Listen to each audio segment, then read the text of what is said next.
The early morning of July 2nd, 1937. Amelia Earhart and her navigator are bound westward over the lonely mid-Pacific. It is the final leg of a grueling, round-the-world flight.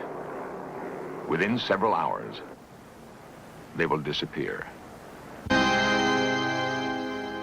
Now, nearly 40 years after Amelia Earhart's disappearance, there are surprising new theories to explore. In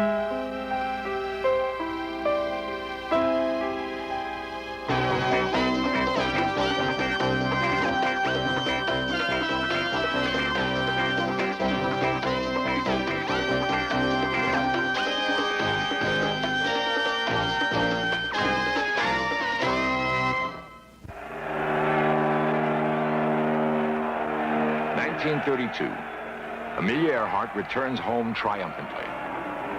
Against incredible odds, she is the first woman to have flown the Atlantic Ocean to Ireland all alone. America is crippled by the Depression, but for this brave woman, the nation gladly musters its most lavish welcome.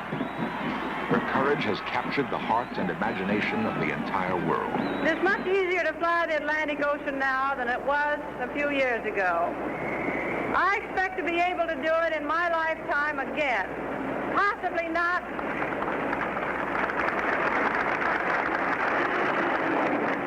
Possibly not as a solo expedition, but in regular transatlantic service, which is inevitable in our lifetime. Her skill and courage are established, but Amelia Earhart delights in the challenge of new accomplishment. She sets an altitude record in an autogyro. Soon she's aloft again to capture a new women's transcontinental speed record. And what did you carry on the trip? You mean to eat? Yeah, to eat and drink. Well, I carried some water, of course, because my cockpit is very warm. And I carried a sandwich in case. I didn't eat it, though. I carried some hot chocolate and the old reliable tomato juice. What kind of a sandwich was it? Chicken sandwich. In 1935, she sails for Hawaii on an announced pleasure trip with her husband, publisher George Putnam. She once told him, "I fly better than I wash dishes." The public wonders why she has taken her plane along. Amelia Earhart put speculation to an end when she flew home, becoming the first to solo from Hawaii to California. Even now, she's thinking of another great adventure. Soon, she announces her plans for a flight around the world. Contemplated course covers about 27,000 miles. It will be the first flight, if successful, which approximates the equator. The plane I'm using on the proposed flight is a transport plane. It is for Lockheed Electra, normally carrying 10 passengers and 2 pilots. This airplane will take Amelia on her most challenging and hazardous flight. Several days before departure, she tells her husband and the public just why she will do it. Well, GP, you know it's because I want to. To a husband, that has a fairly familiar sound. But aside from that, you expect to accomplish something for aviation, do you not? Well, yes, I do. And if the flight's successful, I hope it will increase women's interest in flying. If so, it will be worthwhile as far as I'm concerned. Well, how about taking me along? Well, of course, I think a great deal of you, but 180 pounds of gasoline on a flight perhaps might be a little more valuable. You mean you prefer 180 pounds of gasoline to 180 pounds of husband? I think you guessed right. A rainy June morning, 1937. The final preparations are made.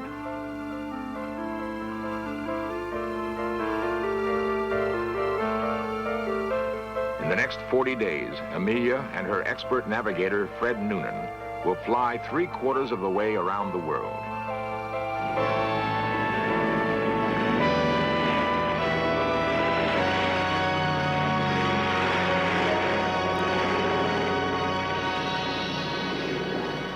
On the final leg of the flight, with little more than 7,000 miles to go, she will vanish over the mid-Pacific without a trace.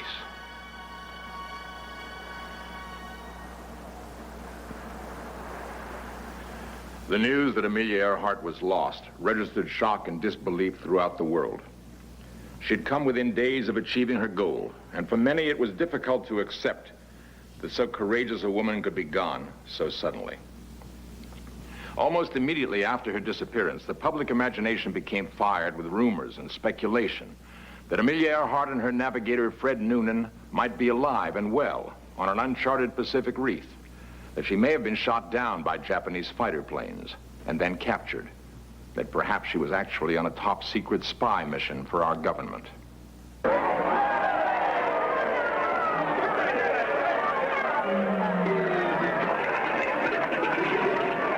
5 years after her disappearance, a Hollywood film starring Rosalind Russell does much to keep rumors about Amelia Earhart alive.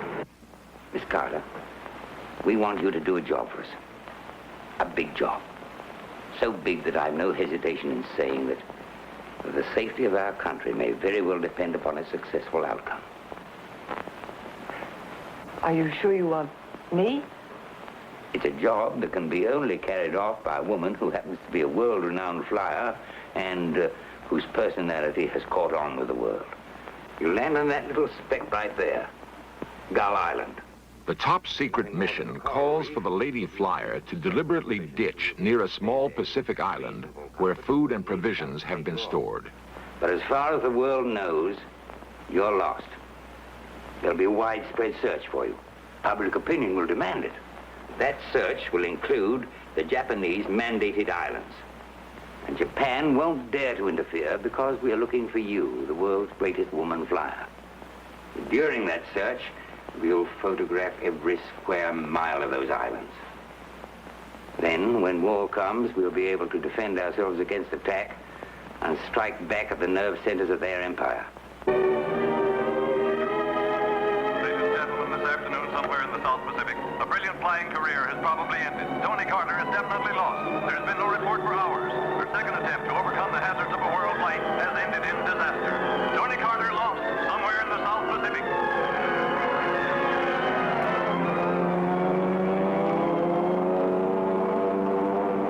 When she learns the Japanese know of the plan, she ditches where no one can find her.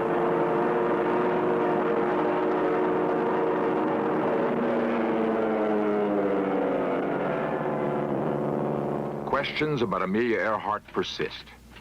Yet retired Air Force Major Joseph Jervis has devoted nearly 20 years of research to what he believes is the answer. The last flight was really a military flight.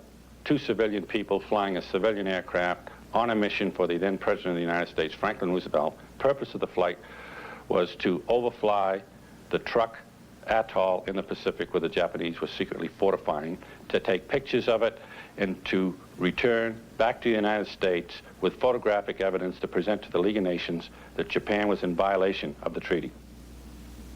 The Japanese, with an aircraft carrier stationed between Canton Island and Hull, and with Japanese Zero, intercepted Earhart and shot her down, and she made a crash landing on the island of Hull.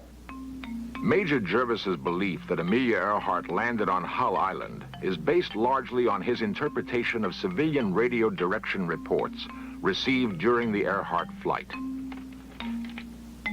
He also finds a photograph of Hull Island, which he believes shows a Japanese flag near the wreckage of Amelia Earhart's aircraft.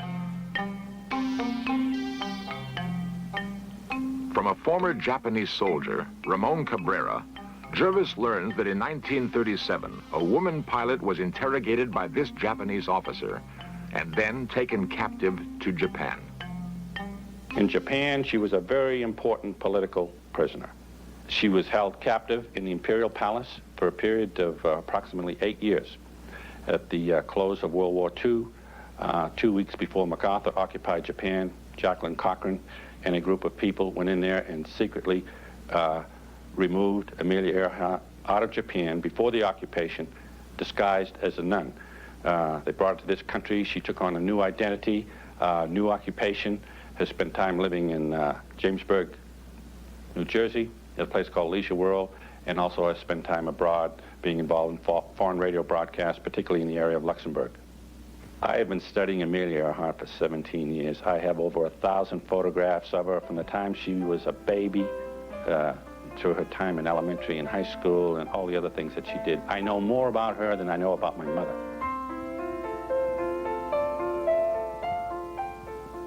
Well, Amelia Earhart, I believe, has taken on an identity of the name of Irene Bolam. In 1965, Jervis meets this couple while delivering a lecture. He becomes convinced that this woman's true identity holds the proof to his theory. And I went over and I met this couple, and I looked this lady straight in the face, and I knew who it was as soon as I looked at her. Amelia Earhart. I would know her anywhere in the world. It's a fantastic story which makes me out to be some kind of a mystery woman. This is utter nonsense. I think she's Amelia Earhart because this entire episode, you know, is shrouded with mystery. I am not a mystery woman. I am not Amelia Earhart. I don't know what the ending to all this, you know, will be, but I would like it to have, you know, a happy ending. Really. I really would. If there was anything bad about it, I don't think I'd want to be associated with it. Really. Because I have that much admiration and respect for her, and I think she's really a lovely person, really. And I like her very much. Jervis is not alone in his search, and others have come up with different answers. The determined search for a solution to the Amelia Earhart mystery has followed many intriguing routes. Two independent investigators now believe that the final answer is very close at hand.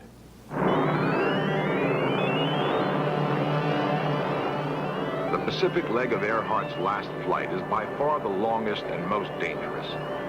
Her first destination is a refueling stop at Howland Island.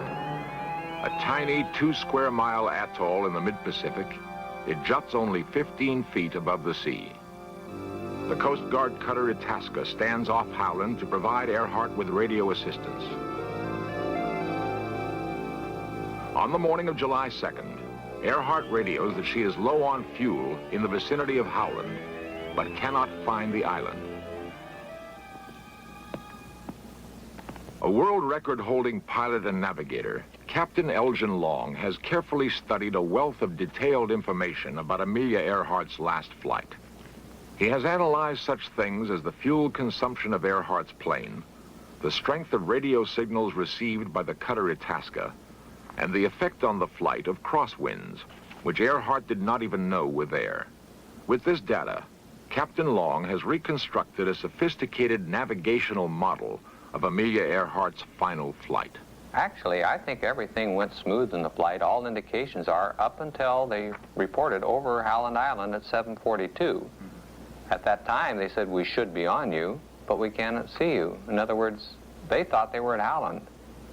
They didn't know anything was wrong up until then. Now, I can't find, the evidence doesn't indicate any single mistake that anyone made that caused them to miss the island, which they obviously did. Rather, it's a series of small errors that compounded themselves, and unfortunately all in the same direction, which caused it all to happen, and indeed they did miss the island. And of course, once they couldn't find the island, they searched for it for over an hour and ran out of fuel, and their fuel was exhausted, and then were forced to ditch the airplane into the sea. In the movie, Flight for Freedom, the end was depicted this way.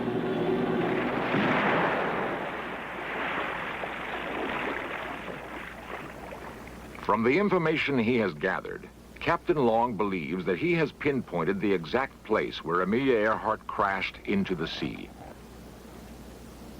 The location is about 40 miles northwest of Howland Island, an area where the water is over 16,000 feet deep. Actually, the airplane's almost perfectly preserved. You know, this is something we weren't familiar with. Just a few years ago, of course, we didn't know anything about the deep abyss. But now, we know that things are preserved in deep water. And we have recovered airplanes that have been underwater for almost 30 years. And as long as they were in deep water, everything in that airplane and the airplane itself it would scare you to death. It's just like the day it went down there. Navy recovered an airplane off the coast of San Diego.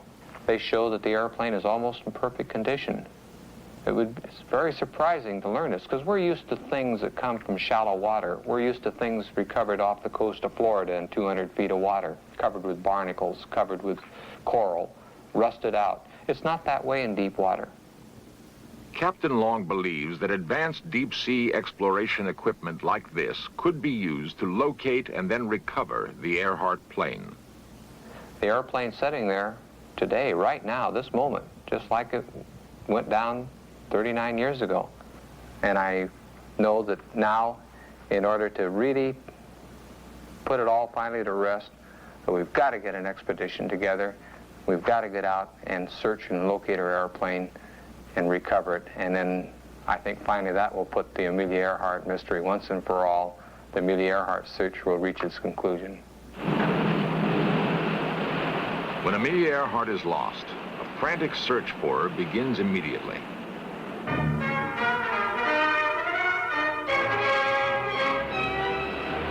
It is the largest naval sea hunt of its kind in history. 63 planes scout the Pacific.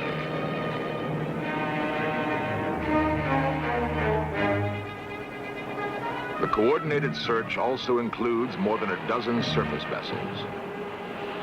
In 3 weeks, 250,000 square miles of ocean are carefully scanned. There is no sign of Amelia Earhart. We believe the Navy missed Earhart in the search in 1937, perhaps by only a few miles. Radio messages were received after the disappearance by amateur radio operators along the west coast of the United States, and they were also received by Navy radio stations. If we'd looked in the right area in 1937, Amelia might be with us today. Newsman Fred Gerner has spent more than 16 years investigating the disappearance of Amelia Earhart. His belief that she survived her crash into the Pacific is based on his analysis of information in civilian and military radio reports. These reports were painstakingly uncovered by Gerner during several research trips to Washington. Gerner's persistent detective work, however, did not begin in Washington, D.C. Began in 1960 with CBS. I was a correspondent here in San Francisco. And we received information that there was a possibility that Amelia Earhart might have reached Saipan in the Western Marianas. And I was sent by CBS News to Saipan to find out if there was supporting information. Saipan Island is nearly 1,500 miles northwest of Earhart's destination at Howland Island. Yet Jesus Salas, a Saipanese farmer, recalls an incident in the Garapan prison on Saipan.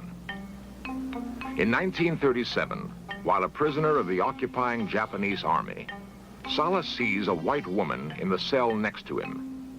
She is held there for several hours. Prison guards tell Salas that she is a captured American pilot. Salas never sees her again. Jose Pangelin, a grocer on Saipan, remembers seeing a white woman on the second floor of a compound hotel several times. He hears that she is a captured pilot and spy. These native Saipanese, Joaquin Seaman and Ben Salas, tell Gerner of hearing that an American woman was buried in this cemetery sometime in 1937. Gerner excavates several grave sites, but finds no proof. The strongest evidence to me is the eyewitness reports on the island of Saipan.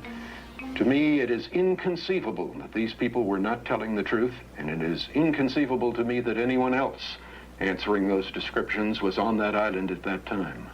Later, Gerner finds Japanese newspaper articles from the time of Earhart's disappearance. One reports that Amelia Earhart was picked up by a Japanese fishing boat.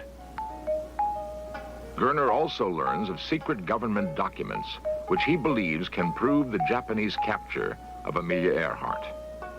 It is my belief that Amelia landed on a small reef area between Howland Island and Canton in the Northern Phoenix Group, was picked up after our search by the Japanese, taken to Saipan. She died in Japanese custody, and the proof of her Japanese custody is contained in records of the Counterintelligence Corps captured from the Japanese at the end of World War II. Those records are today classified in Washington. They are records, supposedly, of a Japanese interrogation of Earhart, and I think that a final answer to the mystery is going to be written. Alas, Amelia Earhart is not alive and well and living in New Jersey. I wish that she were. In at least some sense, Amelia Earhart is alive. For in the memory of her courage, her passion, her dedication to an ideal, she still touches many of us. It has been nearly 40 years since Amelia Earhart vanished, and the final answer to her disappearance is still an enigma.